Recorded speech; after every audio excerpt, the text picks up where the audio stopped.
Assalamualaikum warahmatullahi wabarakatuh. Salam sejahtera buat kita semua. Selamat pagi anak-anak. Bagaimana kabar kalian? Semoga kalian tetap dalam keadaan sehat dan baik-baik saja. Seperti biasa, pesan Bapak di masa sekarang ini, kalian jangan lupa untuk melakukan 3M. Yang pertama, mencuci tangan, memakai masker, dan juga menjaga jarak. Berjumpa lagi dengan saya Pak Irfan dalam mata pelajaran IPS. Pada pertemuan sebelumnya, kita telah mempelajari tentang pengertian globalisasi dan juga bentuk-bentuk globalisasi. Nah, pada pertemuan kali ini kita akan belajar tentang dampak globalisasi dan juga upaya untuk menghadapi globalisasi. Anak-anak, silakan kalian cermati video pembelajaran berikut ini. Baik anak-anak, sebelum masuk ke dalam materi, Bapak akan menyampaikan tujuan pembelajaran hari ini. 1. Peserta didik mampu menjelaskan dampak positif globalisasi. 2. Peserta didik mampu menjelaskan dampak negatif globalisasi. 3. Peserta didik mampu menjelaskan upaya menghadapi globalisasi. Baik anak-anak, seperti yang kita tahu bahwa globalisasi yang terjadi akan berpengaruh terhadap kehidupan manusia. Pengaruh tersebut tidak hanya berdampak positif, tetapi juga bisa berdampak negatif. Dampak positif globalisasi. Yang pertama, berkembangnya ilmu pengetahuan dan teknologi. Globalisasi akan membuat ilmu pengetahuan berkembang secara cepat. Seiring berkembangnya ilmu pengetahuan, teknologi juga akan ikut berkembang dan semakin maju. Teknologi tersebut akan dimanfaatkan oleh manusia. Teknologi akan memberikan kemudahan manusia dalam melakukan kegiatan atau aktivitas sehari-hari dalam berbagai hal atau bidang. Dampak positif yang kedua, meningkatkan efektivitas dan efisiensi. Dengan berkembangnya teknologi, maka akan meningkatkan efektivitas dan efisiensi, sehingga kebutuhan manusia akan lebih mudah untuk dipenuhi. Contohnya, di masa sekarang ini, pemesanan tiket kereta api, pesawat, bioskop bisa dilakukan secara online. Dan juga pembayaran berbagai hal bisa dibayarkan secara online melalui berbagai aplikasi yang tersedia, seperti contohnya Dana, GoPay, Oppo, dan lain sebagainya. 3. Perekonomian suatu negara semakin meningkat. Globalisasi akan membuka perdagangan bebas, sehingga modal akan lebih banyak dan mudah masuk ke suatu negara, sehingga hal tersebut akan meningkatkan perekonomian suatu negara. 4. Meningkatkan taraf hidup masyarakat. Hal ini dikarenakan perekonomian suatu negara meningkat, maka taraf hidup masyarakat juga akan meningkat. 5. Komunikasi semakin cepat dan mudah. Teknologi dan media komunikasi yang semakin maju membuat komunikasi menjadi lebih mudah dan cepat. Hanya dalam hitungan detik, pesan kita dapat tersampaikan. Dampak positif yang keenam, yaitu berkembangnya dunia pariwisata. Komunikasi yang semakin maju membuat tempat wisata lebih mudah diketahui, baik oleh wisatawan dalam negeri maupun wisatawan mancanegara. Selain itu juga didukung dengan adanya transportasi yang semakin maju. Contohnya, kita bisa melihat perkembangan pariwisata di Bali yang selalu dikunjungi oleh turis-turis mancanegara. Hal ini berdampak pada bertambahnya devisa negara.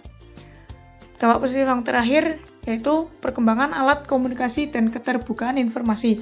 Dengan adanya perkembangan alat komunikasi, suatu berita atau hal-hal yang terjadi di belahan dunia manapun dalam hitungan detik maupun menit setelah peristiwa tersebut terjadi, kita dapat memperoleh informasinya.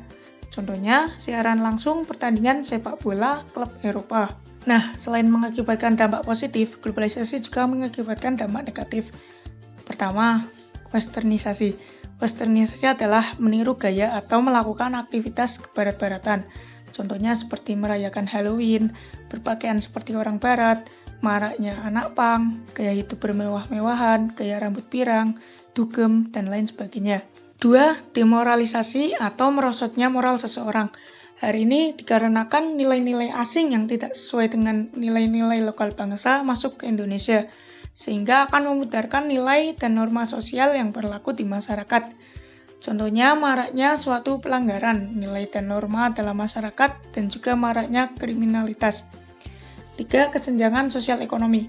Kesenjangan sosial ekonomi yaitu perbedaan yang tajam antar satu kelompok dengan kelompok lain dalam bidang sosial ekonomi. Hal ini dikarenakan adanya ketidakmerataan atau ketidakseimbangan hasil-hasil pembangunan.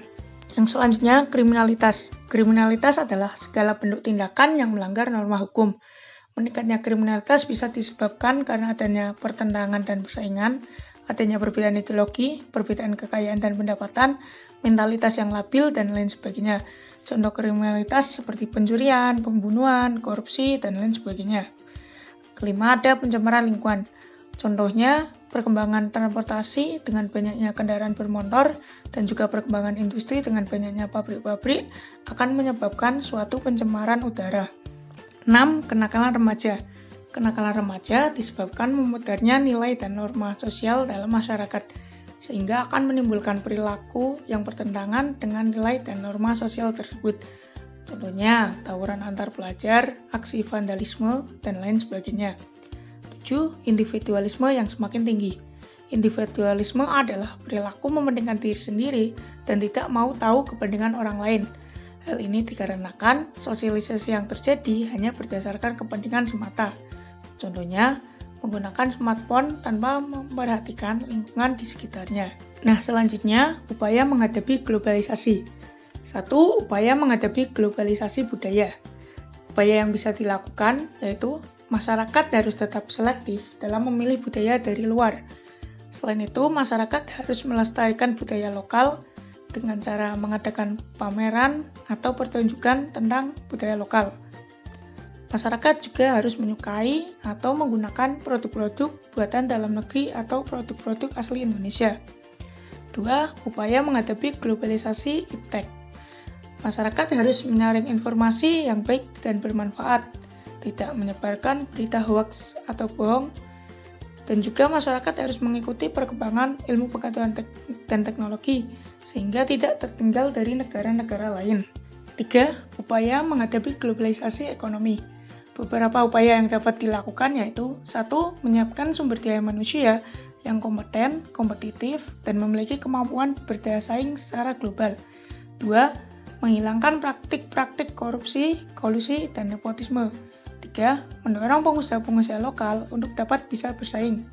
4. Mendorong munculnya produk-produk yang kreatif dan inovatif dari masyarakat Indonesia. 4. Upaya menghadapi globalisasi komunikasi. Beberapa upaya yang dapat dilakukan yaitu memilih dan memanfaatkan alat komunikasi secara tepat dan sebaik-baiknya, tidak menyalahgunakan alat komunikasi, dan memilih informasi yang tepat dan bijaksana agar tidak mudah terhasut oleh informasi yang salah. 5. Upaya menghadapi globalisasi transportasi. Beberapa upaya yang dapat kita lakukan yaitu 1. Memanfaatkan alat transportasi sesuai dengan jarak dan waktunya. 2. Tidak menggunakan alat transportasi secara berlebihan karena dapat menyebabkan terjadinya pencemaran lingkungan. 3. Menjaga keberadaan alat transportasi lokal sebagai salah satu hasanah budaya. Kesimpulan materi kali ini adalah globalisasi dapat menyebabkan suatu dampak positif dan juga dampak negatif bagi kehidupan manusia. Masyarakat harus bijak dalam menghadapi globalisasi. Tan Malaka pernah berkata, "Belajarlah dari Barat, tapi jangan jadi peniru Barat, melainkan jadilah murid dari Timur yang cerdas." Demikian materi yang bisa Bapak sampaikan. Selanjutnya, anak-anak jangan lupa untuk mengerjakan tugas yang telah Bapak berikan di Google Classroom. Kurang lebihnya, mohon maaf. Saya akhiri. Wassalamualaikum warahmatullahi wabarakatuh.